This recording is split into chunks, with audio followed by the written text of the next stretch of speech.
15 বার খেলা শেষ করে দিবে ভাই ওনাদের কোটি টাকার প্লেয়ার ক্যাচ মিস করে ভাই, ওনাদের কোটি টাকার প্লেয়ার ক্যাচ মিস করে এবং উনি তো আজকে ডট একবারই প্রথম বলে হাঁস খাবে, বাঘ খাবে আজকে নাইম শেখ।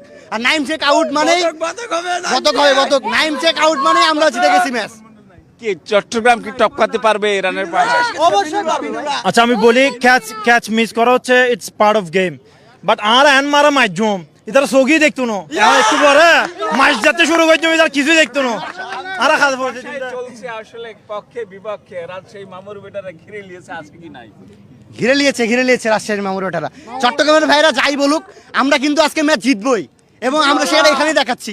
চট্টগ্রাম ভাইরা যাই বলুক আমাদের আজকের ট্রফি লাগবে এবং এর বাইরে কোনো কথা নাই। আমাদের ট্রফি নিয়েই রাজশাহীতে আসবে এবং আর কিছুক্ষণের পরেই দেখা যাবে যে অল্প কিছু রানে মিরপুরের যে উইকেট একেবারে বাঁশ ঢুকে যাবে চট্টগ্রামের খুব তাড়াতাড়ি। আর কিছুক্ষণ পরে আসলে জানা যাবে চট্টগ্রামে মেজবানি হবে নাকি রাজশাহীতে আম উৎসব হবে, সেই পর্যন্ত অপেক্ষা করতে হবে দর্শকদের। তো রাজশাহী থেকে বিপিএল ফাইনালের প্রথম মর্ধের এই সর্বশেষ ছিল আমার কাছে।